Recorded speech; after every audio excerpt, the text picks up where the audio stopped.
We have board members signing on.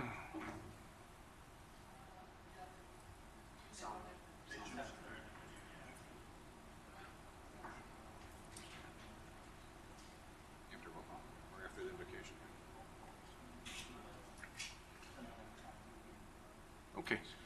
Good morning. We're going to go ahead and call the September 8th County Board meeting to order. Pledge of Allegiance. Sheila, will you lead us in the pledge, please? I pledge allegiance to the flag of the United States of America and to the republic for which it stands, one nation, under God, indivisible, with liberty and justice for all. Thank you. For invocation today, we have Rabbi Mark Rudolph from Congregation Beth Shalom in Naperville, who is joining us via Zoom. Rabbi, it's all yours. Good morning. It's an honor and a privilege to be participating today. I'm coming to you from my synagogue, Congregation Beth Shalom in Naperville. I'm in our main sanctuary. Behind me is our ark, where we keep scrolls. The ark is decorated with the first 10 letters of the Hebrew alphabet, representing the 10 Commandments. In 10 days, Jewish people around the world will be celebrating the Jewish New Year, Rosh Hashanah. According to our tradition, this is the birthday of the world, the anniversary of the creation of heaven and earth. On this day, all men and women on earth, according to this tradition, come before God one by one to be judged on our behavior of the previous year. God not only judges us individually, God judges the world as a whole. Our tradition teaches that in the days leading up to the new year, all people should think of the scale of justice upon which the world is judged as being evenly balanced. The good deeds of humanity on one side of the scale, the wicked deeds. Each person should consider that one good deed that he or she does can tip the scales decisively for the good and bring salvation and redemption to the world in the coming year. With that weighty thought in mind, I'd like to give this blessing. Our God and God of our ancestors, we invoke blessing upon our country, on the government and the leaders of our nation, and on all who exercise rightful authority in our community. Instruct them out of your law that they may administer all affairs of state in justice and equity. May peace and security, happiness and prosperity, right and freedom forever abide among us. Unite the inhabitants of our country of all backgrounds and creeds into a bond of true kinship, to banish hatred and bigotry, and to safeguard our ideals and institutions of freedom. May this land, under your providence, be an influence for good throughout the world, uniting all in peace and in freedom. And let us say, Amen. Amen. Thank you, Rabbi. Thank you. Okay. Pursuant to the governor's executive order, I will entertain a motion to permit members of the board attending by telephone and Zoom to participate and vote in the meeting. Moved by Mr. Healy. Second. Second by Mr. Noonan. You can't vote yet, sorry. Be a roll call, please. That's right. Healy. Aye. Krajewski. Aye. Larson. Aye. Noonan. Aye. Ozog. Aye. Pachalski. Aye. Renahan. Aye. Rutledge. Aye. Selman. Aye. Tornatori. Aye. Zay. Aye. Chaplin. Aye. Covert. Aye. Desart. Aye. DeCiani. Aye. Eckhoff. Elliott. Aye. And Hart. Okay, thank you. That passes. Move on then to roll call. Mr. Deputy Clerk, please call the roll. Chaplin. Here. Covert. Here. Desart. Here. DeCiani. Here. Eckhoff. Elliott. Here. Hart. Healy. Krajewski. Here. Larson. Noonan. Ozog. Here. Pachowski. Renahan. Here. Rutledge. Here. Selman. Here. Tornatore. Zay. Here. Okay, thank you. We have a quorum. Move on to Chairman's report. We have an anniversary award today.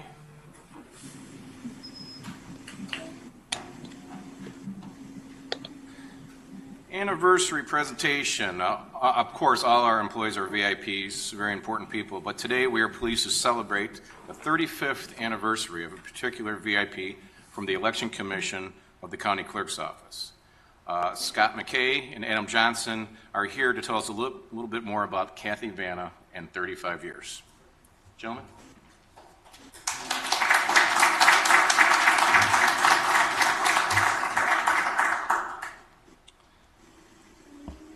Thank you, Vice Chairman Zay. So as you all know, exactly 1 week ago, we marked National Poll Worker Recruitment Day, and I can't imagine better timing to be recognizing Kathy Vanna for her 35 years of service to DuPage County, because there's no one in this county who has done more to recruit poll workers than Kathy. Kathy is really the heart and soul of our election judge program, and she has been for the last 29 years that she has served as the supervisor of election judges here in DuPage County. Even in a normal year, recruiting, training, and managing the thousands of judges required to run an election is a monumental undertaking, and as we all know, this has been anything but a normal year. And with all the unprecedented challenges surrounding this election, the value of having someone like Kathy with her years of experience has never been more evident. Kathy brings stability to a situation that is in constant flux, and one of the most important ways she accomplishes that is through her personal relationships. Kathy is on a first-name basis with hundreds, if not thousands, of election judges and has earned their trust and respect over the course of decades. Kathy knows who usually works at what polling place, how long they've served as judges, and what their individual strengths and weaknesses are. And all of that knowledge proved absolutely essential back in March when the coronavirus started to pick up steam and election judges started dropping out left and right in droves over health concerns. Kathy had to stay on top of the ever-changing staffing situation at over 250 polling places, including relocating judges from locations that pulled out entirely just days before the election and standing up from scratch in about a week a backup polling location at the county fairgrounds that had never been used before. It is not an exaggeration to say that DuPage County would not have been able to have an election in March without Kathy. But in all honesty, the same could really be said of any election that's been held in this county for at least the last 29 years that Kathy served as supervisor of election judges. If you voted at a polling place in DuPage County over the last 3 decades, the election judge who took your vote ultimately leads back to Kathy. And that's why it's also appropriate that her actual service anniversary date fell on August 26th, the 100th anniversary of the 19th Amendment establishing women's right to vote. For over a third of the century that we are celebrating this year, Kathy Vanna's dedication and kindness have earned her the respect and friendship of our office's staff, as well as literally thousands of people in our community, and the county clerk's office is proud and lucky to have Kathy on our team. So Kathy, on behalf of the people of DuPage County, it is my honor to say thank you for your 35 years of dedicated service.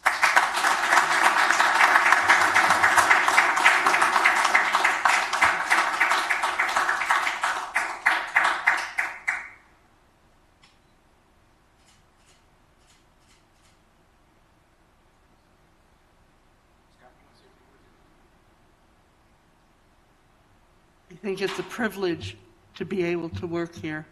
I have enjoyed it. I've enjoyed all my coworkers and especially all the judges. Thank you.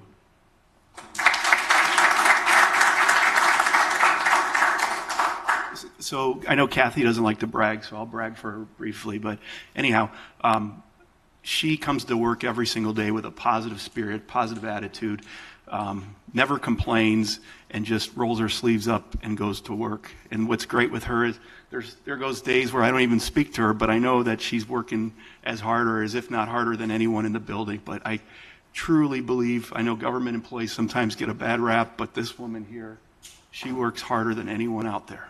Thank you.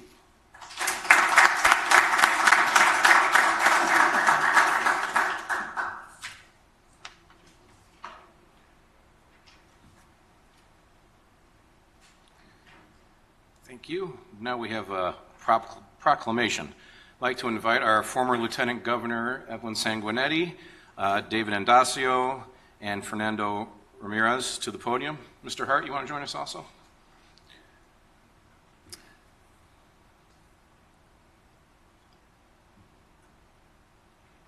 Each year, Americans observe National Hispanic Heritage Month from September 15th to October 15th by celebrating the histories and cultures and contributions of American citizens whose ancestors came from Spain, Mexico, the Caribbean, Central and South America. The observation started in 1968 as Hispanic Heritage Week under President Lyndon Johnson. And here in DuPage County, we are proud to celebrate this month with our former Lieutenant Governor, our representative on the RTA board, David Andacio, Fernando Ramirez of the Mexican Cultural Center in West Chicago. So I'll read the proclamation and then invite our guests to say a few words. Whereas during National Hispanic Heritage Month, we honor all American citizens of Hispanic descent and celebrate the innumerable contributions they make to our society. And whereas we especially are grateful for the 1.2 million Hispanic American men and women who have answered the call to serve in our armed forces, demonstrating remarkable loyalty, bravery, and dedication to duty. And whereas for generations of Hispanic Americans have played a pivotal role in our country's strength and prosperity, and their spirit, energy, and leadership are woven into the culture of America and enrich our lives. And whereas in DuPage County, the number of Hispanic residents has increased to more than 14% of the population, according to the 2019 census estimates. Whereas the Mexican Cultural Center of DuPage embraces its mission to encourage and promote heritage through cultural, ethnic, and civic activities designed to educate the Mexican community and the community at large. And whereas, to honor these achievements of Hispanic Americans throughout the United States, Congress authorized a national proclamation designating September 5th through October 15th as National Hispanic Heritage Month. Now, therefore, be resolved that I, Daniel J. Cronin, I'm not, but Chairman of the County Board, and members of the County Board do hereby proclaim September 15th through October 15th as Hispanic Heritage Month in DuPage County, and call upon public officials, educators, librarians, and all residents to observe this month with appropriate ceremonies and activities and programs. Do I have a motion? Moved by Mr. Noonan, seconded by Mr. Pachowski. All in favor? Aye. Okay. Aye. Thank you. I don't think we do. So who wants, Evan, would you like to speak first? Yes. Oh, well, we have sanitizer right here. Well, it's fitting, since it's Hispanic Heritage Month, that I speak to my Hispanic brothers and sisters in Spanish. So, muchas felicidades a mis hermanos. Feliz mes de la herencia hispana. Happy Hispanic Heritage Month. Quiero que sepan que la discriminación en las viviendas es ilegal. I want you all to know that the Fair Housing protects against discrimination based on housing. Favor de llamarnos al número 630-690-6500 para servicios gratis. Please call us at 630-690-6500. Our services in favor of the Fair Housing Act and promoting it are free. Nuestros servicios son gratis. Feliz día, feliz mes de la herencia hispana.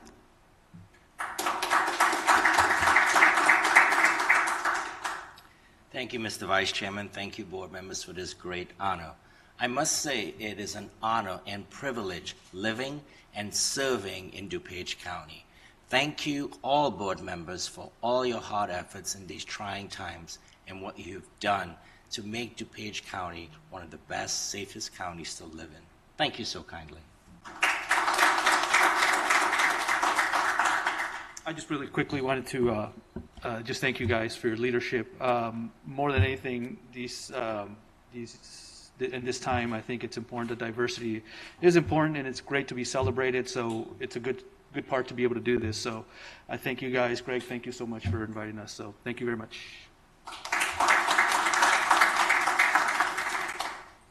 Thank you, and I'll be brief. Normally, every year, we join this weekend in West Chicago to celebrate the Mexican Independence Day celebration, which is one of the largest events outside of the city of Chicago to celebrate being Latino. And, because of the coronavirus pandemic, that obviously isn't taking place. But I think it's very telling that the spirit and the pride that the Hispanic community has in DuPage did not feel dampened by COVID. In fact, it's just as strong as ever. And I'm very pleased to have worked with all my board members to get this resolution passed for the second year in a row. But more importantly, really honored to have three fantastic pillars of the Latino community in DuPage County standing here beside us. So thank you all for being here, and thank you to the rest of the people on the board for passing this. Thank you.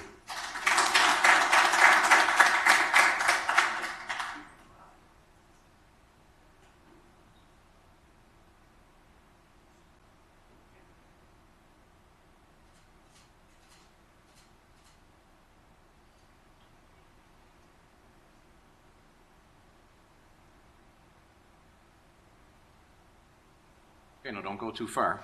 We have a presentation by our former Lieutenant Governor and the current Executive Director of the Fairhope Housing Center here today.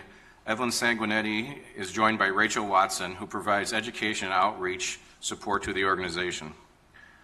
By the way of a further introduction, I'll share a little known fact. We certainly know about the work our Lieutenant Governor has done, but maybe a lot of you don't know that as a law student at John Marshall, Evelyn worked as a volunteer at the school's Fair Housing Legal Clinic. And now in her role as Executive Director, she helps Fairhope Housing achieve its mission to create greater housing opportunities for all. Evelyn and Rachel, welcome and thanks for being here, and please tell us more about the goals of the organization during these challenging times.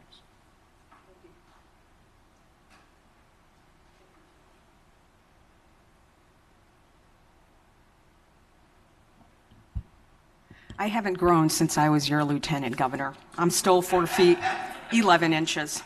But my job now, and Rachel Watson's job now, is so much cooler than the job that I had as lieutenant governor.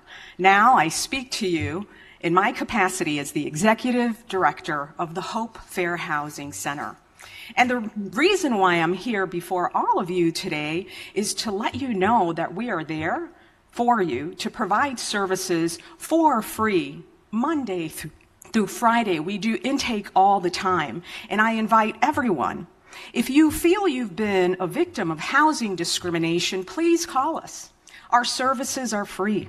You could find us at area code 630-690-6500 or hopefair.org. I already did this in Spanish, so I'll continue only in English. A lot of people think fair housing, wow, that's like part of the civil rights movement. Don't we already have fair housing? And I must sadly submit to all of you that we still have a lot of work to do. So our Fair Housing Center is located at 202 West Willow Avenue here in Wheaton. Right now, we're doing COVID hours, so please call us at our number and we will reserve for you a time in which to give you an intake. I want to tell you a little bit about the Fair Housing Center. Did you know that we were established back in 1968, 2 years before I was born? The Hope Fair Housing Center was born out of the civil rights movement and immediately after the assassination of Dr. Martin Luther King Jr. We saw the need for the Fair Housing Act, and there it went.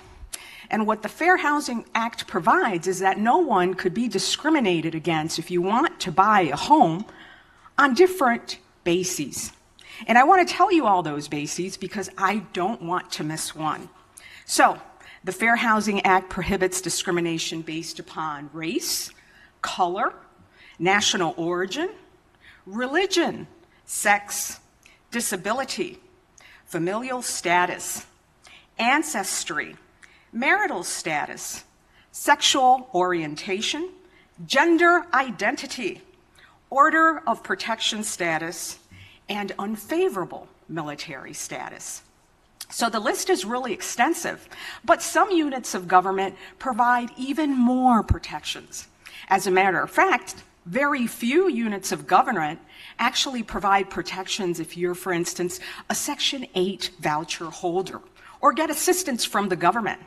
Could you believe that people are still discriminated against based upon housing just because they hold that Section 8 voucher or get services from the government? In some places, that is illegal. Not yet under the Fair Housing Act, and not yet in the county of DuPage. Hint, hint. So, the Fair Housing Act is to ensure that all people have equal housing opportunities regardless of their membership in a protected class.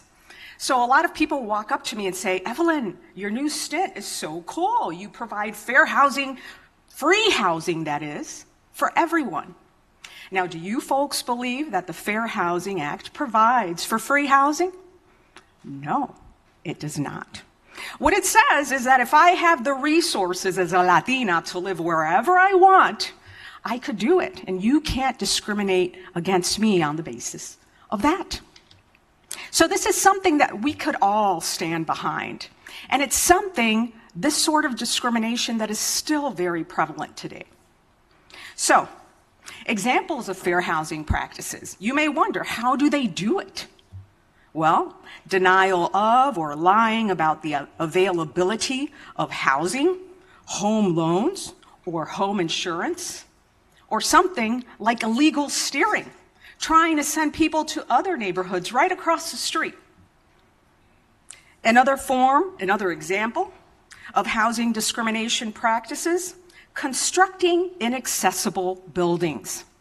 You know that the Americans with Disabilities Act provides us protections, but even still, you see a lot of new construction going up in violation of that. And Rachel here works very, very hard trying to provide retrofit services so that people that live in homes that are not accessible, those people could now enjoy their homes. Another form of discrimination, sometimes renters or sellers or banks may say no children allowed in these structures. Well, that's illegal under the Fair Housing Act. Offering different terms and conditions based upon those protected classes. Proposition a tenant for sex in exchange for rent or repairs. I think we see it even more and more now during COVID because the wrongdoers feel emboldened. That's why it's so important for us to know and act out against this. Applying no pets policies to service animals. Now, a lot of people say, okay, well, what you do, your mission is very cool. So how do you do it? How do you do this at the Fair Housing Center? Well, we work really hard. The first thing we do through Rachel is to provide advocacy. So we get calls, we do intakes every day. We call people back right away. If you feel you've been a victim of discrimination, you could call us for free. We do that sort of advocacy, and a lot of times it just takes a simple phone call. Not all the time, though. Also, too, we provide education, and that education is absolutely free. Rachel does a really good job at that, and now she's thinking, I have to pay her more, and she deserves more. She's wonderful at education and outreach. There are a lot of stakeholders that want to know more. There are a lot of stakeholders that want to do the right thing, and Rachel will help you with that. But sometimes the wrongdoers, all the education in the world, all the outreach in the world, it just doesn't get through to them. And that's when we also have another arm at the Fair Housing Center. So we educate testers. Testers are people that are deployed out there to see differences in treatment in the rental or the sale of property or being able to obtain a loan and so on. They go out there, they're trained to do so, and they try to see if there are differences. And if there are differences and discrimination occurs, then enforcement steps in. And we got to take it to federal court or we have to take it to state court. It's not something that the Fair Housing Center likes to do, but if we must, in order for equity, for people to be able to obtain fair housing, we have to do it, and we do it. We do it well. And whatever we recover goes right back to the people of the county. So with that, I invite all of you to call us. I invite all of you to use us, because that is why we are here. I also have a special thanks because I was just invited to be part of an economic development committee. And so I'd like to thank Tim Elliott and Sheila Rutledge here today, because I love to engage in this thoughtful discussion that we have to have. Elephant in the room today is that there's been a federal rollback on fair housing protections, or as we call it, furthering fair housing. And a lot of people wonder, oh my gosh, so with this federal rollback, does that mean that the wrongdoers could discriminate against home buyers and home renters with abandon? No, that is not what it means. It means that it is up to us as a unit of local government to do the right thing. And I know for a fact here in DuPage County, you folks have been doing the right thing. And I plan to collaborate with you so that we could work together and continue in that vein. As a matter of fact, just last week, I was working with Julie Hamlin, with Mary Keating, with Cheryl Marquet, because we believe in affordably furthering fair housing. Doesn't matter what Washington does. We are like that in DuPage County. So I can't wait, and thank you for that invitation. And then also, too, remember the hint I sent you before. We do not have enough source of income protections in the area. And I'll give you a few examples. So in 1975, we finally got our first one in Urbana, Illinois. In 1990, we got source of income protections in Chicago, right? In 2000, we got one in Naperville. In 2009, we got one in Harwood Heights. In 2013, we got one in Cook County. And then I think to myself, Illinois has 1,298 incorporated cities and towns. Only 5 has source of income protections. So, as the late and great Dr. Martin Luther King used to say, it is always the right time to do the right thing. And I look forward to working with all of you so that we could do just that. Gracias and thank you.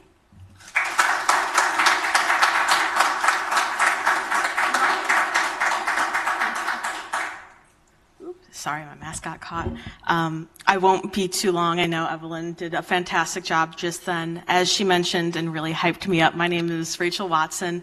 I do community education and outreach all across the state. So if any of you guys want to learn more about the Fair Housing Act, if you want to put together a training for your constituents, we cover a multitude of different topics. I would love to connect with you guys and talk more about how we can further this really important information, these protections above the law. So thank you again.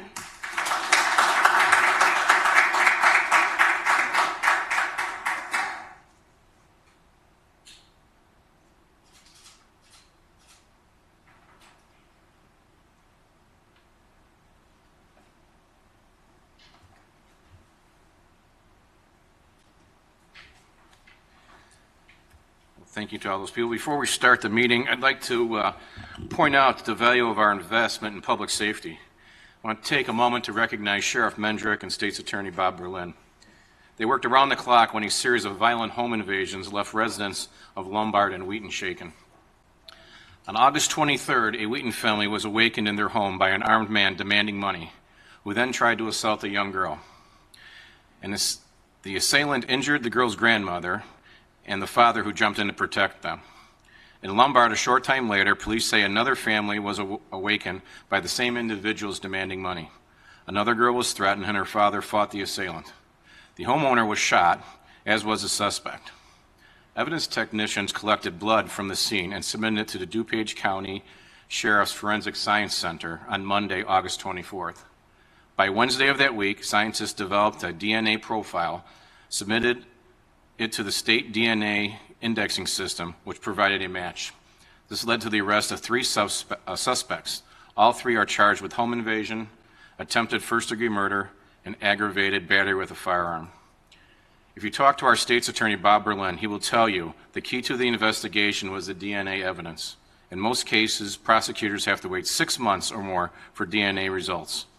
If samples are sent to the Illinois State Police Crime Lab, because we have our own lab right here in DuPage County, we're able to get DNA results in 2 days. and charged the offenders 6 days after the offenses were committed. I'd like to commend Assistant State's Attorney Heather Mercer and Jennifer Lint, who spent 6 days and nights working the investigation with both the Wheaton and Lombard Police. And of course, we are grateful to the Lombard Police Chief, Roy Newton, and Wheaton Police Chief, Bill Murphy, for their officers' excellent work. The bottom line is, DuPage residents have the right to feel safe in their homes and communities. We are fortunate this county has consistently invested in our own dedicated crime lab that allows for swift processing of evidence, which is critical in making arrests and filing charges. We make these investments because nothing more is important than our residents' safety. And if you saw the press conference, you will see that one gentleman had a warrant out for his arrest in Cook County for cutting off his home monitoring unit, and the other suspect was out on bail for carjacking. So again, I think residents in DuPage have the right to feel safe, and one of those ways is by us continuing our crime lab here, which again is not a function of the sheriff's office. It's not mandated, but we have funded it for years here. I think which shows the need for it, and that we wouldn't have to wait 6 months to find out what happened. So again, great work by our law enforcement here in DuPage County.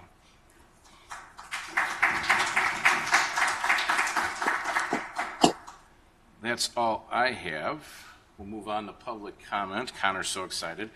According to our county board rules, member of the public shall be afforded the time to address the board. Individual remarks shall not exceed 3 minutes in length, nor shall the total time provided by all remarks exceed 30 minutes. Our first speaker, clerk is giving you the sheets. I don't have any sign up. We don't no have sign anybody up for here. in person. We have nobody in person, so we'll then move on to the emailed ones. Connor? Can everyone hear me? Okay. The first comment's from Saeed Hake, H-A-Q-U-E. It's regarding chickens in unincorporated DuPage. It states the fickle food supply chain and low quality of foods in general have made raising animals ourselves a necessity. Chickens are easy to raise and can be done in small plots of land. Having food on the table will reduce income requirements for many and in turn lead to reduced crime rates for those who are suffering from the economic downturn. That concludes his comment. Next comment is from Lisa McGee. It's regarding the Willow Creek Church. It states, I know that the village has struggled with the Northwestern Central DuPage Hospital as a burden on our city, avoiding charges and taxes because of their nonprofit status. They need not honor goodwill promises or consider their neighbors because of legal standing. This will also be true of a nonprofit megachurch. The fact that it will be a burden to the neighbors with congestion and completely destroying the wooded area will be a strain on an already busy intersection is enough to reconsider this build. I'm sure it will also need increased police involvement in the traffic it will attract. Now add on the fact that there will be no tax benefit to the town. From what I understand, they don't even want to feed into our water system. They effectively pay nothing to us. We need no new nonprofits in Winfield. We need businesses and restaurants to strengthen our tax base already squeezed out by the big not-for-profit that's eating up our town. That concludes her comment. Next comment's from Daniel Brown. It's regarding Willow Creek. It states, I strongly object to the Willow Creek megachurch being built in Winfield. Period. I moved to Winfield 15 years ago because its quaint hometown feel, charm, and a lack of such monstrosities. Having previously lived in Hoffman Estates near another Willow Creek megachurch, I can personally attest to the burden of the local residents. I dealt with the exasperatingly frequent and excessive traffic congestion it generated. I literally would go miles out of my way just to try and avoid it. The aberration would not only lower our already hurting home values, making our community a less attractive place to live, but it would unquestionably generate a considerable mess on our limited roadways. The infrastructure cannot accommodate such an overwhelming impact. Roosevelt Road is the only egress from my home, and many times it can be a challenge already. Winfield residents do not need another not-for-profit financial burden. I suggest those in favor of this church that they find an area in their own neighborhood to skirt the building codes and build it there. Next comment's from Saeed Imam. It's regarding allowing chickens. It states, backyard chickens are a missing factor in having a complete sustainable food cycle. Chickens provide us with delicious eggs in these times of uncertainty. In a time where we are encouraged to stay home, this would be one less reason to make a grocery store run. Not only do chickens provide us with food, but they also eat our leftover food, which would get tossed in the garbage and eventually end up in the landfill. The misconception of them being loud is completely false. Their clucks are no louder than the meow of a cat, and the idea of them being a dirty animal is only as true as the owner. It could also be applied to cats, dogs, or any other household pets. The negativity of owning chickens is a very backward thought process which stems from the community being uneducated about this topic. Many towns and villages in the vicinity allow chickens. The best way to describe chicken keeping is they are pets with benefits. Next comment is from Kaylee Jewicz, Jewicz. It's regarding Willow Creek Church. It states, hello, I am a resident of beautiful Winfield, and I think these proposals from Willow Creek Church are just wrong.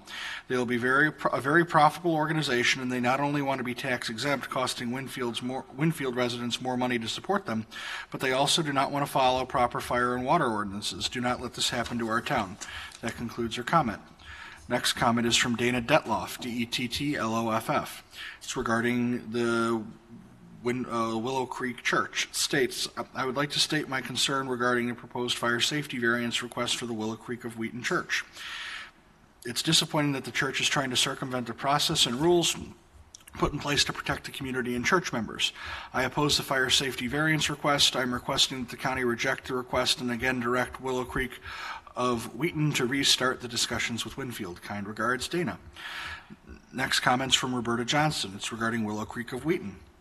It states, I wish to go on record opposing granting Willow Creek of Wheaton special zoning to avoid fire safety requirements.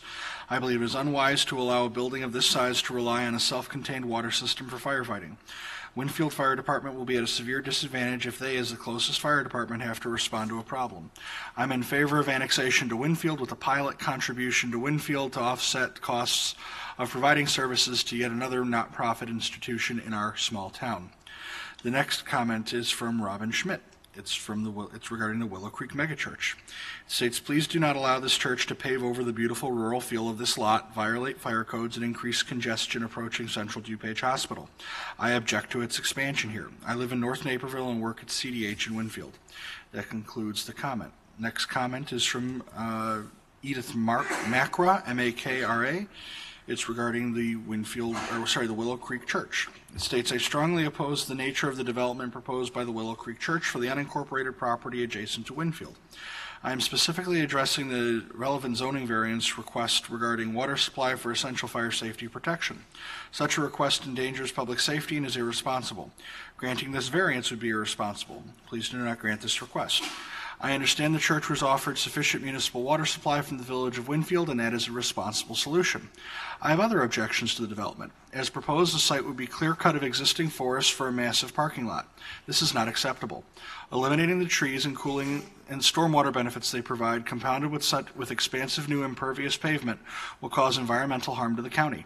Such a development should be directed to adaptive reuse of the brown fields in the county. We have plenty of options with shuttered malls, retail, and the former Pheasant Run location. We cannot afford the loss of more trees and the addition of more pavement. I'm also concerned about the disruptive nature of the traffic volume for this development and request careful consideration for managing traffic safely. Thank you for your opportunity to comment. Next comments from Marilyn Kitchell, Kitchell. It's regarding variances needed for the proposed Willow Creek megachurch.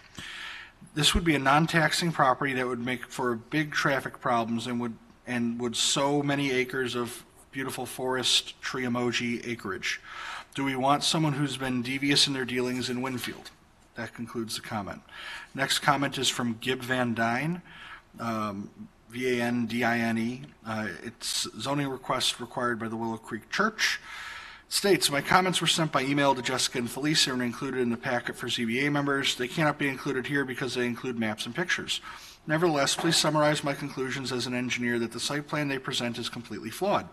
It cannot work because 1, the back of the property cannot be paved because it's designated wetland, and 2, no large detention pond is shown in the southwest corner to prevent severe flooding of the adjacent St. Mihiel Drive.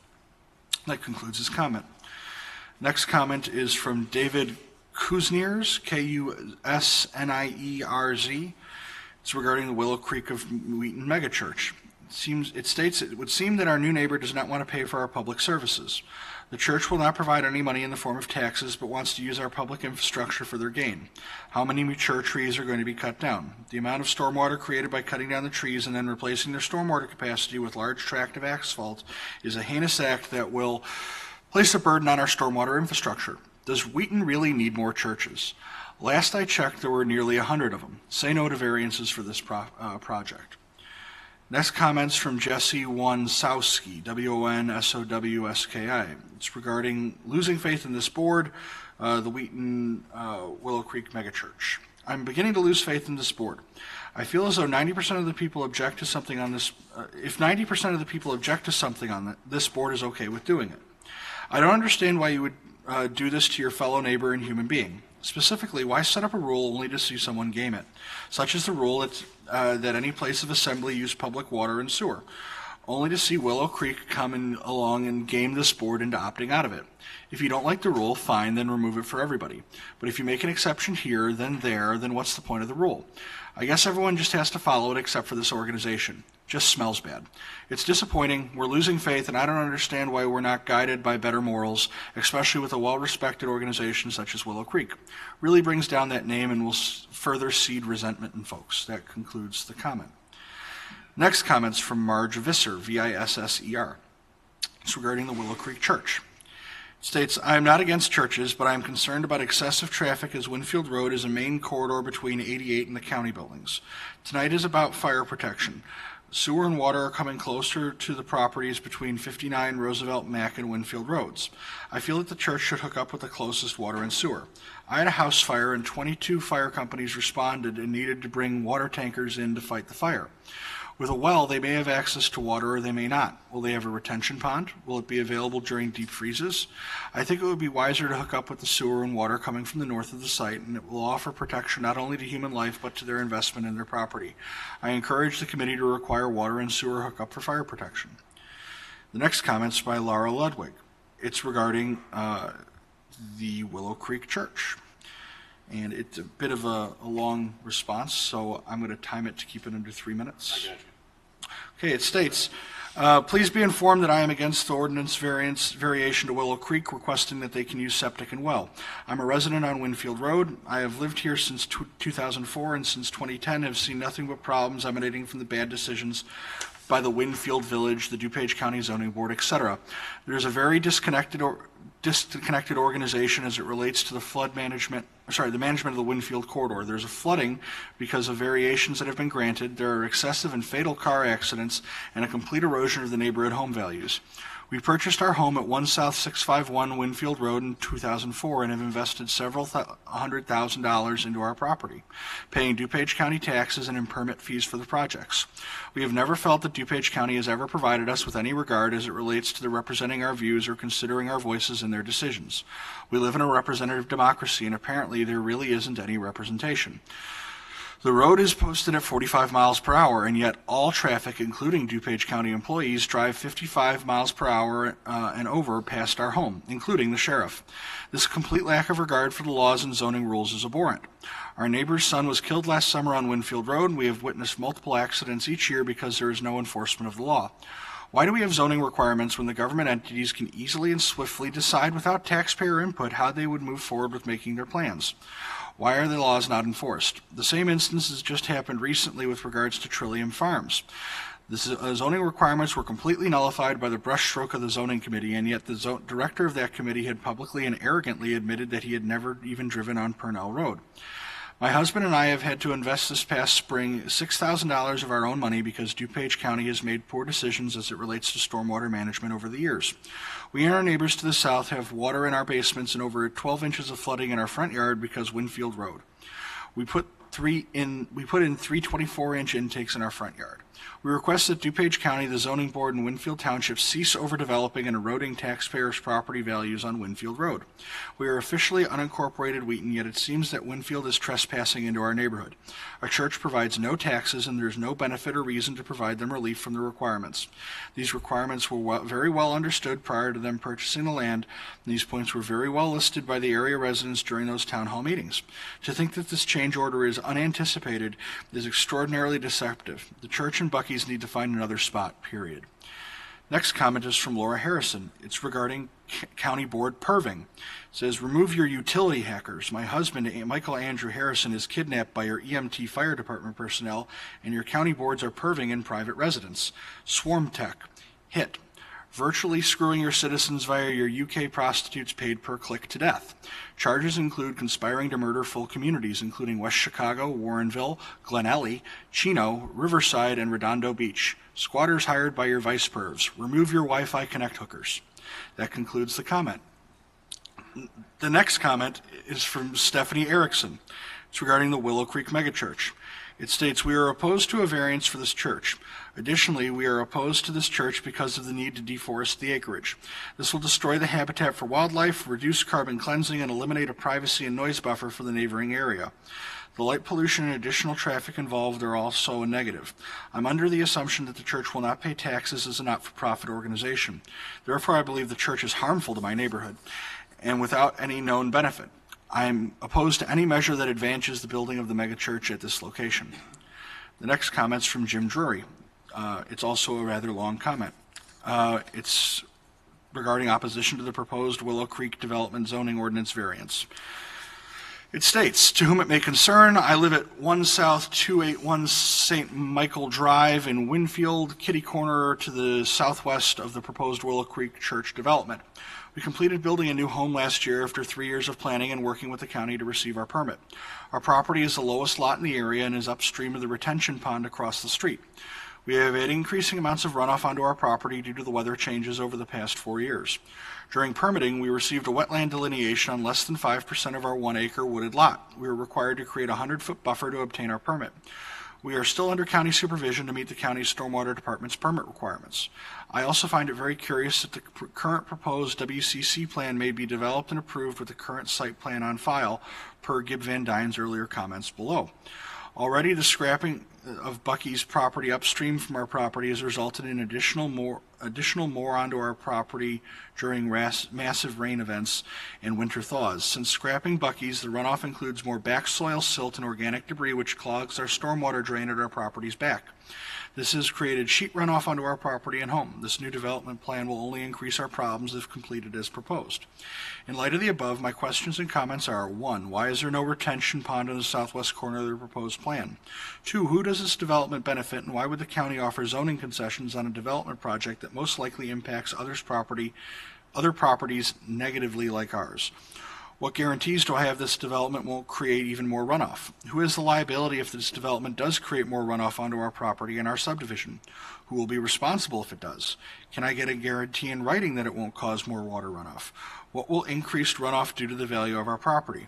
After our experience building our home and working with the county and understanding the inherent stormwater problems surrounding this situation, I concur with Mr. Van Daan. This plan is unworkable as proposed and puts all the stormwater burden of those downstream and downstream from the proposed WCC development. Respectfully, Jim Drury.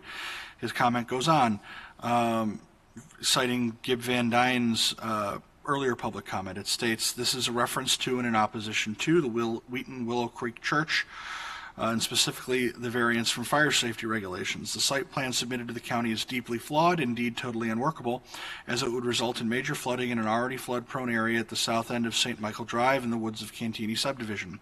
I'm a retired engineer and quite familiar with water flow issues, and so I'm very puzzled at the site plan that makes no realistic sense. Below my following comments are the reference maps and pictures related to this project. They include a map of the proposed site from Roosevelt Road south to the southern end of St. Michael Drive, including Winfield Road on the right. The site plan that I understand to be Willow Creek's most recent. Please note that the ZBA notice of this drawing is rotated 90 degrees counterclockwise, which could cause confusion. The attached is oriented correctly with up being north. A copy of DuPage County's topographical map of the area to show that all the above sea level land elevations. The proposed church is outlined on this map. A picture of the pond described. The sign at the back of the property showing that it's designated wetland. Observations regarding the site plan. 1. A stream... Have I reached my 3 minutes? Okay. The rest of the comment will be submitted into the minutes. Next comment's from Kimberly McGraw. It's regarding this will flood my house that's 3 houses away. It says, this is an environmental nightmare. Don't let it through. The water will flood my yard. That concludes your comment. There's a duplicate comment from Ms. McGraw that states the same thing. The next comment's from Pam Rain, R-E-I-N. It's regarding the Wheaton Winfield Church. It says, I am against this church being built. That concludes her comment. The next comment's from Denise Cordova. It's regarding no to Willow Creek Church. The people of Winfield do not want Willow Creek Church. No. That concludes her comment. Next comment's from Michael Giblin. It's regarding Willow Creek. It states, I do not think the church should be put there as Winfield needs more on the tax roll, not off. It should stay residual. That concludes the comment. Next comment's from Paul Haggerty. It's regarding Winfield Wheaton zoning petition. It states, I am totally against this variance being allowed. Too dense and eat too much traffic. Vote no. That concludes the comment. Next comment's from Susan Bossman. It's regarding Willow Creek Church. It states, as a Winfield resident, I'm more than happy to welcome such a positive, culturally relevant, and timely force for good into our neighborhood. That concludes the comment. Next comment's from Anna Jarusan, Jarusan. It's regarding Willow Creek Church. It states, I am strongly opposed to the Willow Creek Church development in its entirety for the following reasons. 1, increased traffic that is already abhorrent on Winfield Road. 2, displacement of wildlife. 3, stormwater management for the adjacent residents as this area already has flooding issues. 4, non-tax-paying entity. Winfield already has CDH that takes up all of the town center and cannot afford another conglomerate that does not contribute to the tax base. 5, non-residents of the area will descend on our villages and towns without regard for the residents. 6, as Winfield will be the responsible fire police entities, it's requesting that the fire zoning requirements remain as is because it will pose a hazard to all the surrounding area. That concludes the comment. Next comment's from Donna Raymond, R-E-H-M-A-N. It's regarding megachurch on Winfield Road. It states, we are against the building of that megachurch on Winfield Road. Traffic backs up now on Roosevelt Road daily. We live near Cooper's Corner and we have a hard time getting out on Roosevelt Road. We do go down and try and get on Winfield Road at Williams. We usually have to sit for quite a while to get out onto Winfield Road. If we go onto Roosevelt Road and turn left towards Butterfield, I usually sit through a couple of left turn lights to turn left. I go that route a couple of times a day when school is in session to drive for the grandkids. When Cantini has a function, it's a mess. Now, usually at a standstill. Sometimes they have police directing traffic. Not always. That housing subdivision was approved and now a megachurch, plus funerals going to the cemetery. Please no. We can only turn right on off our street now onto Roosevelt, and it's hard to do that. It's like we are in a landlock on our street. Winfield Road backs up because of the many trains. We don't need hundreds of more cars. Please no. Winfield is supporting NW Hospital already. CDH used to pitch in and help this little village, but a megachurch, no thank you. Our fire department is in need of so much: trucks, fires, ambulances. No more traffic, please. We have lived in our house on East Street for 44 years. Please no to that megachurch and variance. You have 2 major driveways facing each other right by a major intersection. Thank you for listening. That concludes her comment. The last comment is from James Kent. It's regarding a variance for Willow Creek Megachurch. It says, deny water sewer variance to Willowbrook Church. This is a safety issue. They only need this variance to circumvent the Village of Winfield negotiations that they do not like. With the Village of Winfield water sewer, they will be compliant with existing laws. That concludes the public comment. Thank you, Connor. There's no public comment, no more public comments, so I'll take a motion on the consent calendar. We have a motion and a second. Mr. Deputy Clerk, your roll call, please. Healy. Aye. Krajewski. Aye. Larson. Aye. Noonan. Aye. Ozog. Aye. Pachowski. Aye. Renahan. Aye. Rutledge. Aye. Selman. Aye. Tornatori. Aye. Zay. Aye. Chaplin. Aye. Covert. Aye. Desart. Aye. DeCiani. Aye. Eckhoff. Elliott. Aye. And Hart. Okay, thank you. That passes. Before we move on to County Board, we do not have a quorum plus 1 here physically, so we have to do roll call on every item today. So for County Board, Mr. Healy. Thank you, Mr. Chairman. Approval of CBR 48920, appointment of Amy Sutton to the Grove Sanitary District. It's been moved and seconded. Roll call, please. Healy. Aye. Krajewski. Aye. Larson. Aye. Noonan. Aye. Ozog. Aye. Pachowski. Aye. Renahan. Aye. Rutledge. Selman. Aye. Tornatori. Aye. Zay. Aye. Chaplin. Aye. Aye. Covert. Aye. Desart. Aye. DeCiani. Aye. Eckhoff. Elliott. Aye. And Hart. That passes. Mr. Healy? Thank you, Mr. Chairman. I move for approval of CBR 49020, appointment of Philip Buchanan to the board of the DuPage County Historical Museum Foundation. It's been moved and seconded. Roll call, please. Aye. Oh, I'm sorry. Sorry, member Desart. It'll take me a while to figure this out. That's okay. Thank you. I just wanted to say regarding these next two items that I have long wanted to see some new faces on our boards and committees. So I applaud the chairman for the new faces that he's suggesting this cycle. So it's good to see new faces. Thank you. I believe this one came from member Copeland. Any other comments? So we have a motion and a second. Roll call. Healy. Aye. Krajewski. Aye. Larson. Noonan. Aye. Ozog. Aye. Pachowski. Renahan. Aye. Rutledge. Selman. Aye. Tornatori. Zay. Aye. Chaplin. Aye. Covert. Aye. Desart. Aye. DeCiani. Aye. Eckhoff. Elliott. Aye. And Hart. That passes. Mr. Healy? Thank you, Mr. Chairman. Finally, I move for approval of CBR 49120, appointment of Tracy Olson to the Wheaton Mosquito Abatement District. Moved and seconded. Roll call, please. Healy. Aye. Krajewski. Aye. Larson. Noonan. Ozog. Aye. Pachowski. Renahan. Aye. Rutledge. Pass. Selman. Aye. Tornatori. Zay. Aye. Chaplin. Aye. Covert. Aye. Desart. Aye. DeCiani. Aye. Eckhoff. Elliott. Aye. Hart. Rutledge. I'll abstain. I was not in the room at the presentation of the motion. Okay. Okay. That passes. Thank you very much. Thank you, Mr. Healy. Move on to finance. Chairman Larson? Thank you, Mr. Acting Chairman. I would move to combine agenda items A through E, which are various acceptance and appropriations of grants or expenditures for grant-related activities. There's been a motion to combine items A through E. Okay, we have a roll call, please. Larson. Aye. Noonan. Ozog. Aye. Pachowski. Renahan. Aye. Rutledge. Aye. Selman. Aye. Tornatori. Zay. Aye. Chaplin. Aye. Covert. Aye. Desart. Aye. DeCiani. Aye. Eckhoff. Elliott. Aye. Hart. Healy. And Krajewski. Aye. Okay, Mr. Chairman, I would then move approval of the following items. FIR 48520, which is acceptance and appropriation of additional funding and extension of time for the low-income KIT Energy Program grant. FIR 48620, acceptance and appropriation of the Age Guide Northeastern Illinois Area Agency on Aging Title Supplemental Grant. FIR 48820, acceptance and appropriation of the LIHEAP Program CARES Act grant. FIR 49220, approval of a resolution improving the grant agreements with eligible nonprofit organizations for direct costs in the amount of $1,563,588.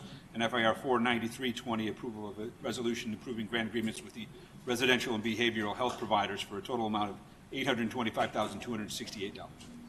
Okay, it's been moved and seconded. Any questions? Seeing none, roll call, please. Larson. Aye. Noonan. Aye. Ozog. Aye. Pachowski. Renahan. Aye. Rutledge. Aye. Selman. Aye. Tornatori. Aye. Zay. Aye. Chaplin. Aye. Covert. Desart. Aye. Covert voted aye. I think she was. Aye. Oh, sorry. DeCiani. Aye. Eckhoff. Elliott. Aye. Hart. Healy.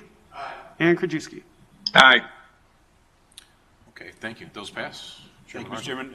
Move approval of FIR 49420, budget transfer to various companies and accounting agencies. It's been moved and seconded. Any questions? Seeing none, roll call, please. Larson. Aye. Noonan. Aye. Ozog. Aye. Pachowski. Renahan. Aye. Rutledge. Selman. Aye. Tornatori. Zay. Aye. Chaplin. Aye. Covert. Aye. Desart. Aye. DeCiani. Aye. Eckhoff. Elliott. Aye. Hart. Healy. And Krajewski. Aye. Okay, that passes. Thank you, Mr. Chairman. Chairman Approval of FIR 49620, placing names on payroll. Been a motion and a second. Any questions? Roll call. Larson. Aye. Noonan. Ozog. Aye. Pachowski. Renahan. Aye. Rutledge. Aye. Selman. Aye. Tornatori. Zay. Aye. Chaplin. Aye. Covert. Aye. Desart. Aye. DeCiani. Aye. Eckhoff. Elliott. Aye. Hart. Healy. And Krajewski. Aye. That passes. Chairman Larson. Thank you, Mr. Chairman. Approval of FIR 49720, ratification of emergency procurement of goods and services in the amount of $117,200. Been a motion and a second. Seeing no questions, roll call, please. Larson. Aye. Noonan. Ozog. Aye. Pachowski. Renahan. Aye. Rutledge. Selman. Aye. Tornatori.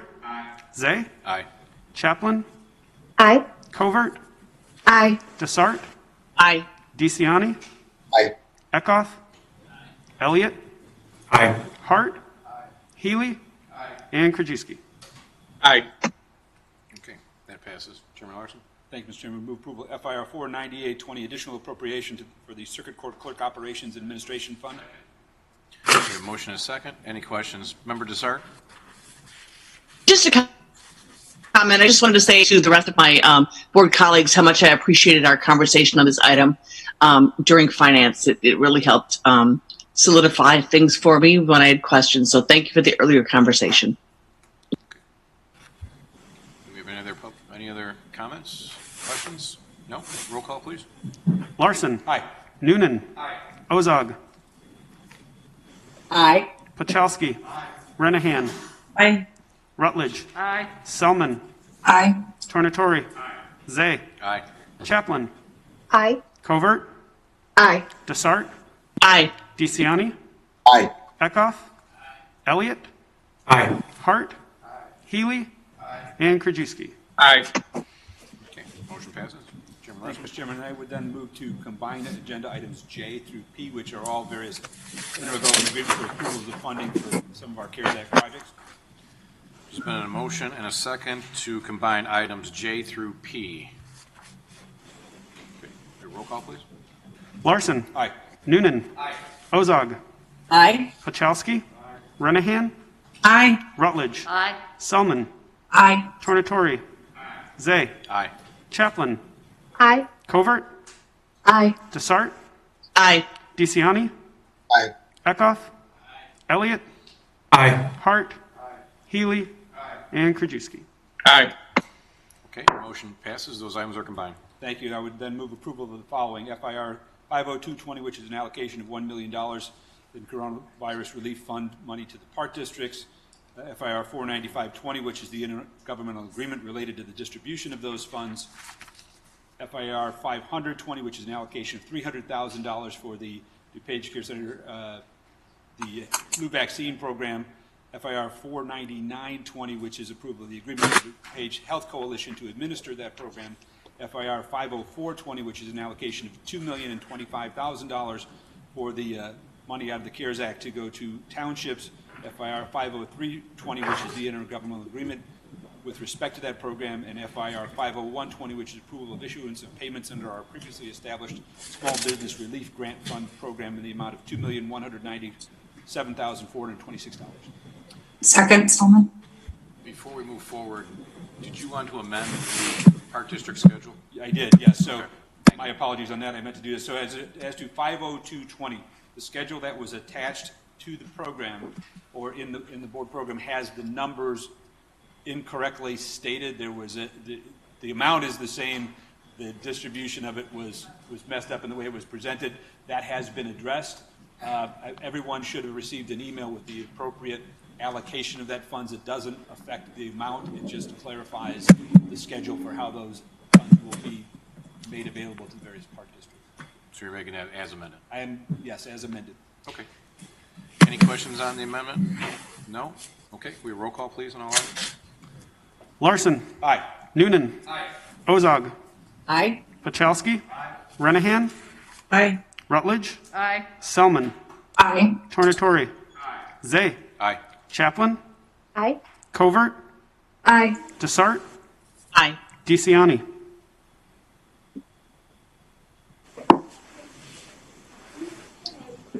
DeCiani. He's frozen. Oh, there he is. Aye. Eckhoff. Elliott. Aye. Hart. Healy. And Krajewski. Aye. Okay, thank you. That passes. Chairman Larson? Oh, I was frozen. I'm sorry. See, with my last item, approval of FIP 23420, recommendation of approval of contract to the Sodas Law Firm for professional legal services, the amount not to exceed $150,000. Okay, it's been moved and seconded. Any questions? Seeing none, roll call, please. Larson. Aye. Noonan. Aye. Ozog. Aye. Pachowski. Renahan. Aye. Rutledge. Aye. Selman. Aye. Tornatori. Zay. Aye. Chaplin. Aye. Covert. Aye. Desart. Aye. DeCiani.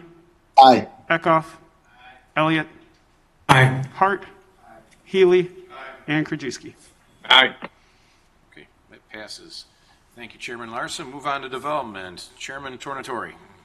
Thank you, Mr. Chairman. I move to approve DCO 54-20, Ordinance C 2022. This is an approval of a zoning hearing officer's variation to reduce the side yard setback. As a result of the zoning hearing officer's recommendation to deny the approval, it would require a three-quarter majority vote of this board this morning. If your desire is to approve this and overturn the zoning hearing officer and the development committee, you would be voting aye. If your vote is to affirm the denial from the zoning hearing officer and the development committee, you would be voting no. Okay, we have a motion and a second. Any questions? Seeing none, roll call, please. Tornatori. No. Zay. No. Chaplin. No. Covert. No. Desart. No. DeCiani. No. Eckhoff. Elliott. No. Hart. Healy. Krajewski.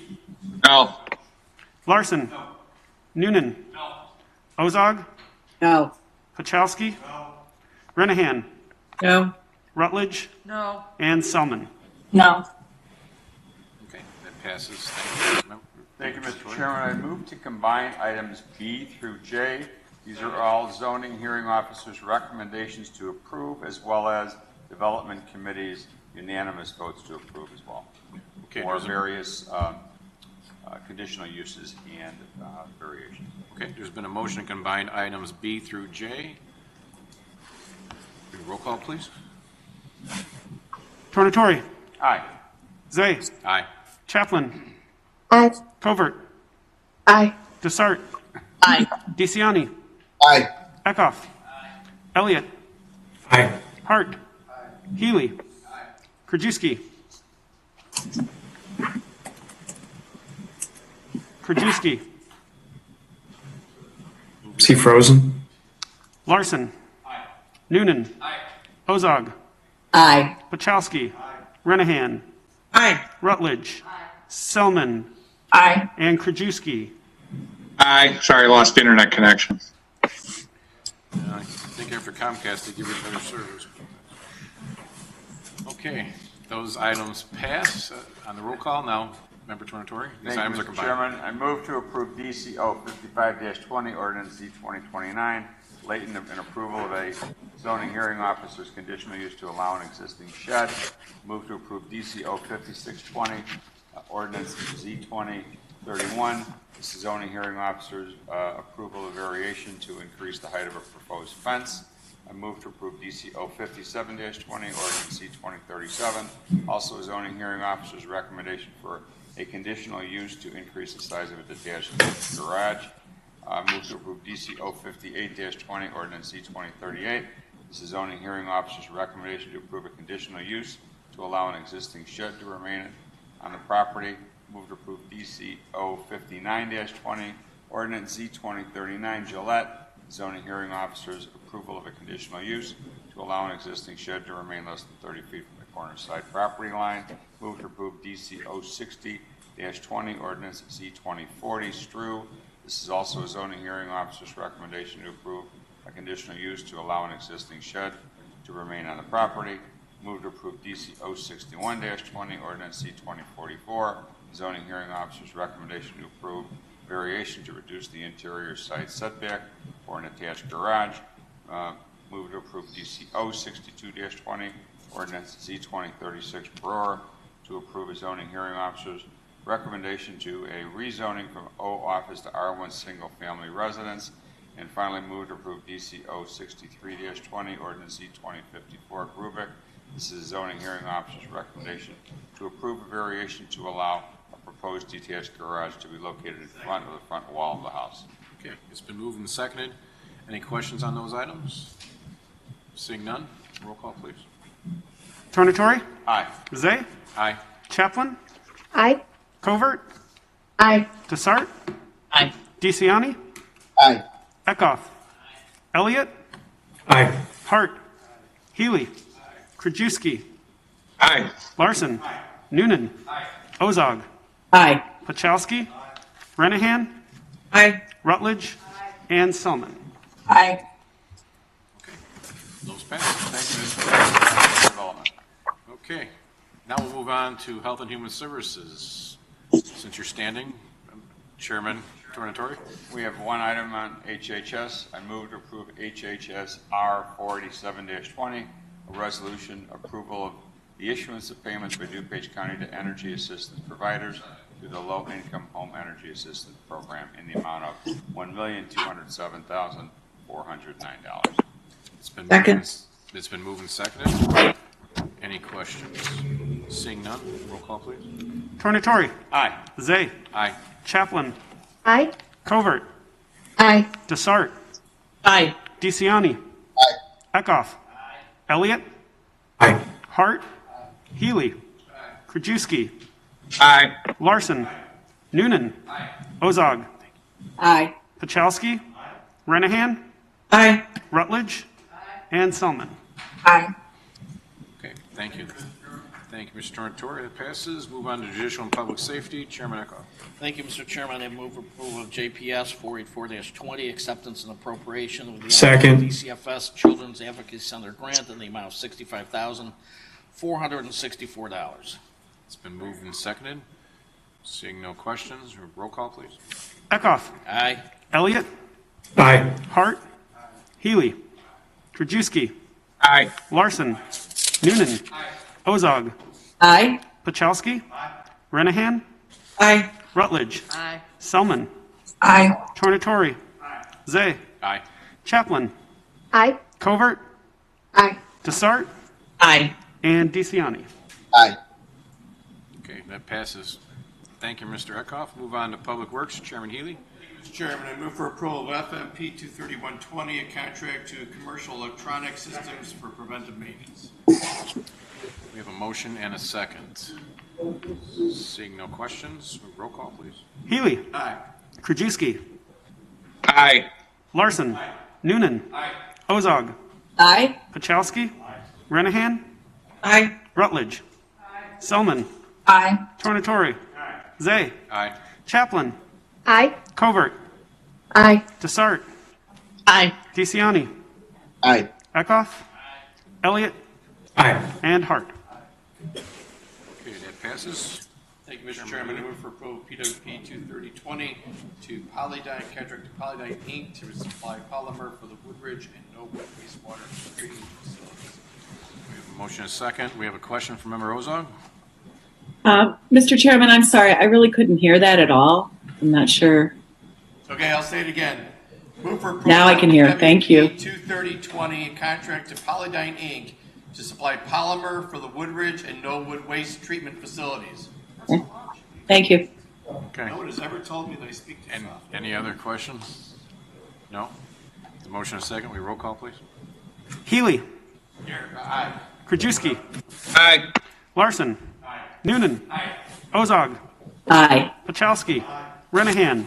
Aye. Rutledge? Selman? Aye. Tornatore? Zay? Aye. Chaplin? Aye. Covert? Aye. Desart? Aye. DeCiani? Aye. Eckhoff? Elliott? Aye. And Hart. Okay, it passes. Thank you. Thank you, Chairman Healy. Move on to stormwater. I'm not there, so Member Noonan, please take those items. Thank you, Mr. Chairman. I move for approval on SMR 48120, consent by the County of DuPage as a community representative for the West Chicago Environmental Response Trust to directly pay a participating public agency for replacement plantings associated with Reach 8 of the McDowell Grove West Branch Restoration Project. We have a motion and a second. Seeing no questions, we have roll call, please. Noonan. Aye. Ozog. Aye. Pachowski. Renahan. Aye. Rutledge. Aye. Selman. Aye. Tornatore. Zay. Aye. Chaplin.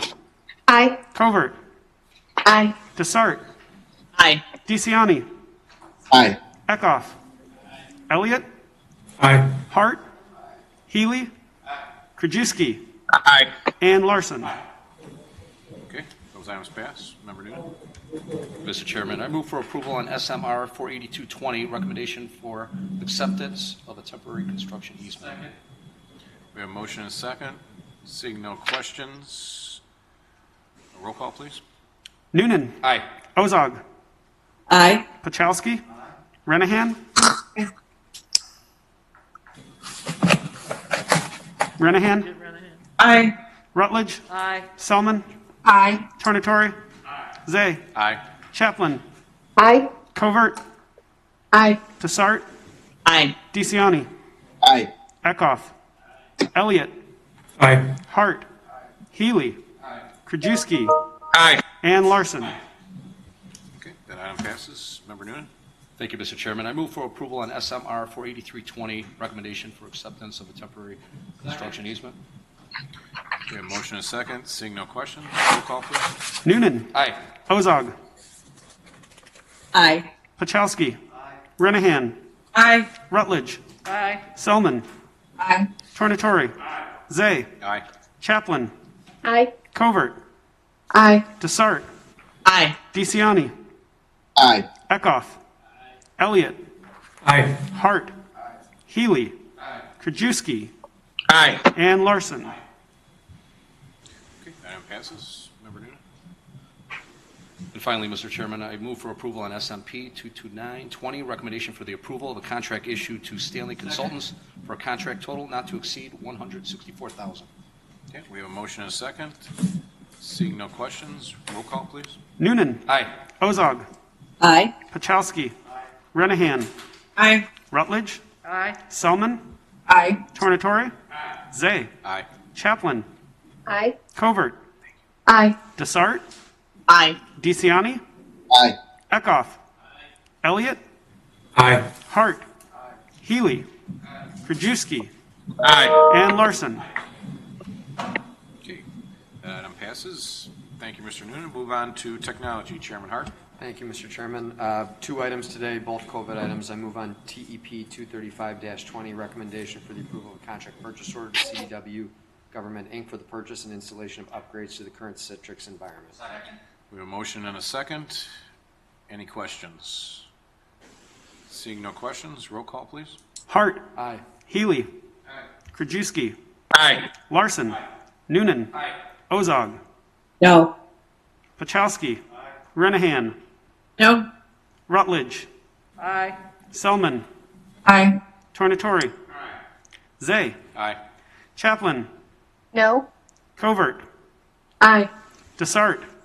No. DeCiani. Aye. Eckhoff. And Elliott. Aye.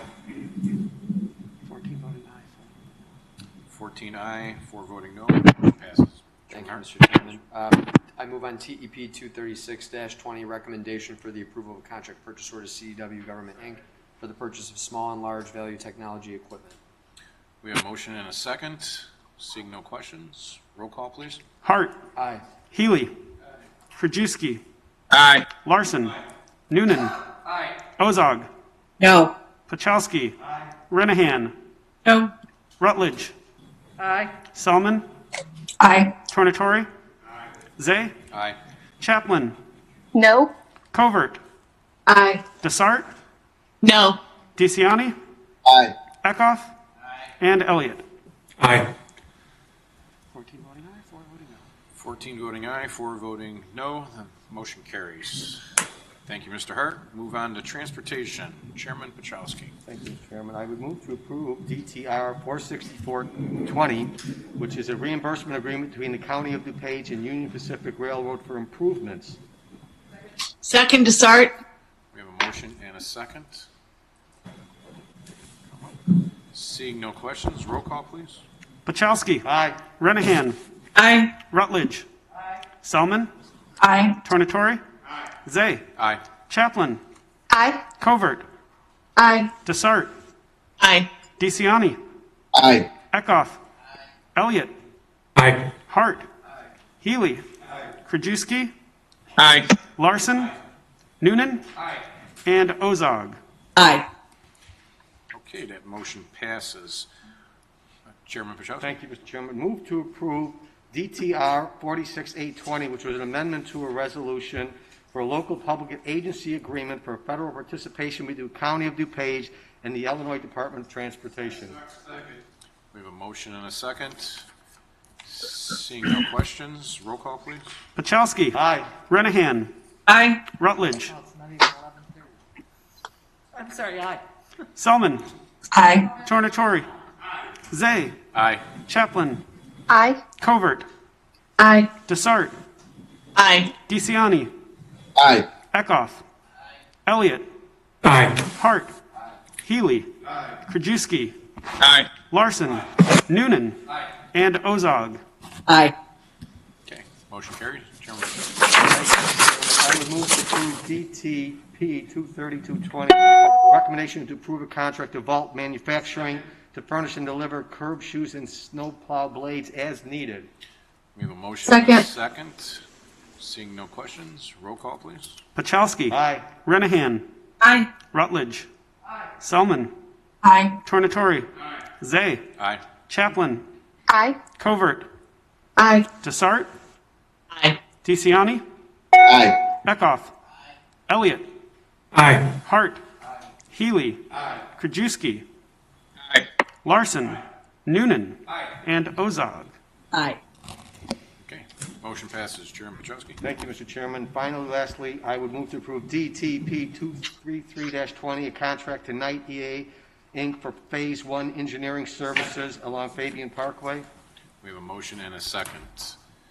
Any questions? Seeing no questions, roll call, please. Pachowski. Aye. Renahan. Aye. Rutledge. Selman. Aye. Tornatore. Zay. Aye. Chaplin. No. Covert. Aye. Desart. No. DeCiani. Aye. Eckhoff. Elliott. Aye. Hart. Healy. Krajewski. Aye. Larson. Noonan. Ozog. No. 15 voting aye, 3 voting no. Motion passes.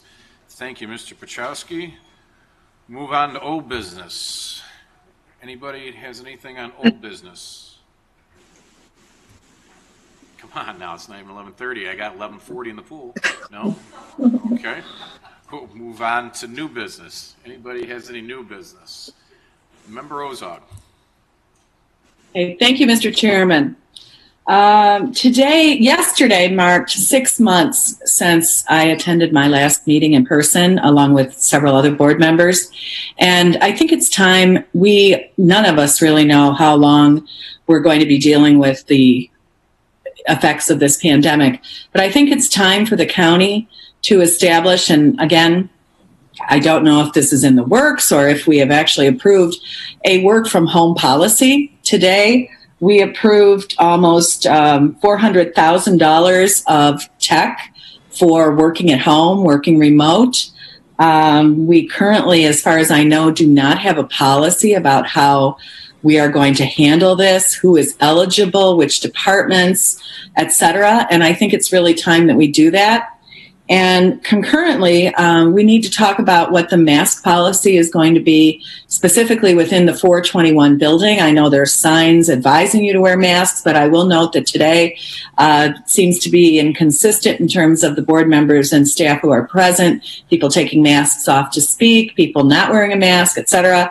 And at this point, I think both of these policies need to be written down on paper because we are going to be dealing with this pandemic for the definitely foreseeable future. And I want to know what we're going to do in terms of board members continuing to attend remotely. I plan to continue attending remotely. I have several pre-existing conditions and am at high risk. So to sit in a boardroom for a number of hours is really not to my benefit. So I think we really need to get going on this. I'd like to see a policy and move forward with what we're going to do about working from home, set a few month period or reevaluate after a 3 or 4 month period, et cetera. And I also want to see a consistent use of masks and a policy. Thank you. Okay, thank you. Member Rutledge. Thank you, Chairman. I have been attending meetings since we opened back the building back up early June. I don't remember what date that was. But I just want to attest to the atmosphere I see here at the county building. I have never felt unsafe here since the building reopened. The cleaning I see constantly. If people are removing their masks to speak, they are already doing the 6 feet social distancing, and I feel just as safe here as I do anywhere else in public, and that cannot be 100% at this. But I think there is value in talking with my other board members, making sure issues are getting addressed. So I understand the people that don't want to come in, but I think there is a lot to be said for being here in the building, communicating with staff and other board members. So that's how I feel about that. Thank you. Okay. Thank you, Member Rutledge. Member Selman, then Member Desart. Thank you so much, Vice Chairman Zay. I know I had spoke a little bit with Evan and Nick last week about what they were trying to do. I know they've been working on an idea that they thought would work to get us back in the boardroom, and the health department thought it wasn't quite safe enough. And I more than appreciate how thorough you guys are being. Just to echo, just looking on the camera, you can see people sitting there without masks. That's why I'm not comfortable being there in the room. I've only been in the building twice, and I've done so when I know there's only going to be very few people. I miss everybody. I would love to be in the room. I sent Evan a couple ideas later last week, which I think if anyone has ideas, they're looking for them because they've been working on this since March now to try to find a safe way for us to come back. I just think it's incumbent on all of us to provide good ideas and try to be, as cooperative as we can. I know there was the issue of how to get an idea and then how to get the supplies to make that careful. So I just want to thank the staff. I know they've been working really hard on this to try to make it safe for staff and then for us to come back as well. Thank you, Chairman. Thank you. Member Desart. Thank you. Yeah, I just want to clarify too the fact that we're in a once in a 100-year global pandemic that's already killed nearly 200,000 Americans. And when the vice chairman of the DuPage County Board goes to a public event, in this case, the DuPage County Township officials meeting last Wednesday, and makes the statement that District 6 always shows up and that other board members are sitting around eating bonbons, I think it's time to speak up and to clarify the reality. And number one, these statements are misleading and are mean-spirited, you have to admit. I've been on this board for 20 months and I have never missed a board meeting, not one. Regarding committee meetings, in 20 months, I've missed a total of 4 committee meetings, and that counts for the 2 committee meetings I had to miss last week because I had a special assignment at work. So I would argue that my attendance on this board is exemplary, and I'd be happy to compare my attendance with anybody's on this board. 2, per the gubernatorial guidance to public bodies during COVID-19 Act from March 9th, 2020, and then updated July 2nd, 2020, the new Act, Public Act number 101-0640, it allows a public body to hold an open or closed meeting by audio or video conference without the physical presence of a quorum of the members during a public health crisis. And again, make no mistake, 200,000 1,000 dead Americans is a public health crisis. Number 3, attending these meetings via Zoom, I see members with masks on, with masks off, members with masks below their nose, on their chins. And I've heard the argument about making staff feel more comfortable about being there in person. But I'll tell you what would make staff feel more comfortable. It's people just wearing their darn mask the way that they should be wearing the mask. So I'm not home eating bonbons, Mr. Vice Chair, and I dare you to judge anybody. You don't know my health issues or the health issues of my family members. You're not in a position to judge, frankly, anybody. And number 4, we are in the middle of a global pandemic without a vaccine and without federal government leadership. If you choose to attend meetings in person, you are absolutely free to do so. I will continue my excellent attendance record by attending meetings remotely, adjusting to our world's new normal. Okay, thank you. We'll go Member Hart, then Member Healy, then Member Covert, then Member Larson. Thank you, Mr. Chairman. I just want to briefly address Member Ozark's question about the work from home policy. Not to speak for Nick, I might kick it to you in a second, but I know that's something staff is working on right now. So I believe there's something that will be coming to the board somewhat soon, but Nick, I'll let you speak to it.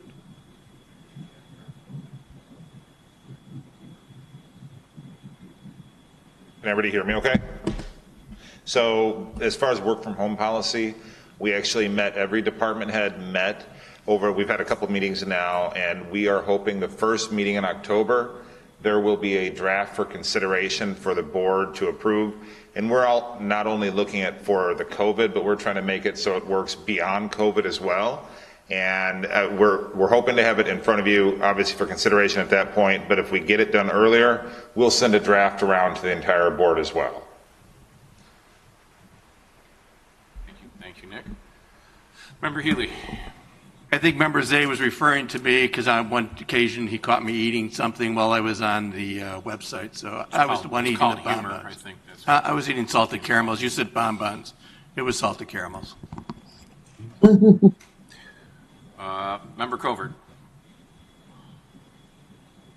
I just want to thank Nick Kottmeyer for setting up the plexiglass. I know I spoke with him a couple months ago about setting up plexiglass in the county boardroom, and I see that. Sometimes I do come in to the county board meetings, and sometimes I'm on Zoom. My children are on remote learning right now, so it's kind of an adjustment.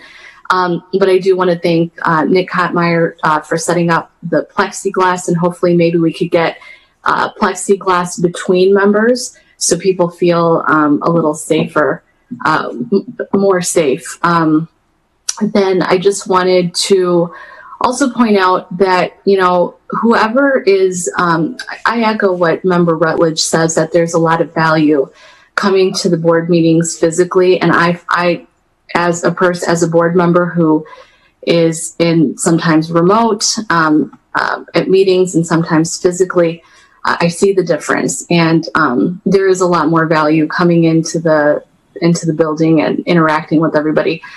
The only thing that I would just, I guess, what I can't wrap my head around is, you know, people, you know, who don't want to come to meetings, or they're vulnerable, or whatever the case is, they want to do remotely, but then we see these people go to, you know, rallies with hundreds of people around them and public events. And I can't reconcile the two in my head. So if you're able to go to rallies, if you're able to go to public events with lots of people, then there shouldn't be any problem coming to the county board meetings. That's all I have to say. Okay. Thank you, Member Covert. Member Larson. Thank you, Mr. Chairman. Just a couple of comments. First of all, I am not one to sit here in judgment of my colleagues. I hope and assume that my colleagues are making choices based upon their own health decisions. I would somewhat echo Member Covert's comments that I would hope those who are physically able to attend other events out in public or in various locations where they interact with a lot of people would then be able to be here and recognize the importance of their role here working for the taxpayers and their ability to do that. And I would certainly hope people are not making choices on whether to attend live or not based upon their business schedules. I have an incredibly busy law practice. I choose to be here so that I can supervise my meetings as finance chairman and so forth and interact with people. But again, I'm not here to judge people. I will say in response to some of the comments that for those of us who do occasionally take off our masks when we're sitting up at the podium, we are isolated up there. It's very difficult to run a meeting and to interact with the various members of the board to keep in order who we're calling on and so forth while wearing a mask and being heard. A number of occasions, board members who have attended matters remotely have expressed their difficulty in hearing people speaking, and so as a courtesy to them, those of us who do speak often will pull down our masks to speak. There's no policy or reason against that or any reason when we're social distancing why we can't do that. Certainly the podium up front is socially distanced. The only people who are up there are the person recording the meeting and the state's attorney, both of whom are separated from the chairperson by plexiglass. So I think that's a perfectly appropriate way to handle the situation, and I'll leave everyone to their own conscience and judgment if they are not physically able to be here for safety reasons. Thank you, Member Larson. Second time, Member Ozog. Thank you, Mr. Chairman. Yesterday at a press conference, I observed the President of the United States ask a reporter to take his mask off. He refused. The next reporter did so, and he was praised by the President. I didn't want to get political here, but there is a significant difference, and I have attended one walk about the Black Lives Matter protest back in June. There's a significant difference of being in a masked group and everyone is masked and you're outside, okay? So what we need here, and that was my original comment, is a policy. We are now 6 months into this, and we really need a policy, first of all, to let our employees in 421 know who is able to work from home. Are we going to be doing this going forward? My daughter's company has just decided that they will be working at home until next May, okay? And you're starting to hear other companies who are allowing work from home for the duration of this crisis or forever. So we have an issue to deal with in terms of employment. But the other point I want to make is that an outdoor exposure is far different than an indoor exposure. And we know very little about this virus. We learn something new all the time. But I'll also point out, and this has bothered me for some time, and I've expressed this, but one of our members, Member Elliott, for many months wanted to make sure that board members could not utilize the health care, which we do pay for. And that was a big issue. So those of us who plan to stay home until this a vaccine is available or conditions are considered much less, the risk is much lower, DuPage rates are no longer growing for infection, et cetera, need to be cognizant of the fact that we need to protect ourselves. And I really think that it's important that we have a policy. We're 6 months into this. Our employees deserve it. And we also need to make sure that this doesn't go political for board members who choose to not be at the meetings and attend virtually. Thank you. Mr. Elliott, I obviously, since your name was mentioned, you would like to speak? Thank you. It wasn't political until the last speaker made it political. I will only point out in correction, I have never said that someone shouldn't take the health benefits. I've only said that the members ought to pay for their own health benefits. We could save $170,000 if the members of this board paid their own health benefits in full. Period. Hard stop. Thank you. Okay, Member Krajewski. Yeah, sorry, Member Zay, Chairman Zay or Vice Chairman Zay. It's after 11:40, so I guess you lost the pool. But I want to apologize because we could have got out earlier, but I was on my way to the county and my car broke down, so I would have been there. We could have called the votes instead of having to call everybody's name. But they just texted me, my car's ready, so I'm going to let you guys continue your discussion on the policy. So thank you, and I'm sorry we had to go longer, but fully intending on being out there. Well, thank you for using local businesses, Member Krajewski. Anybody else? I know Member Ozog, I think it's your fourth time. Anybody else? No? Member Ozog? I'll point out that we could also have those who are receiving pensions contribute their own benefit, and that costs more than the health care. But again, we need a policy, and we need one really soon. Thank you.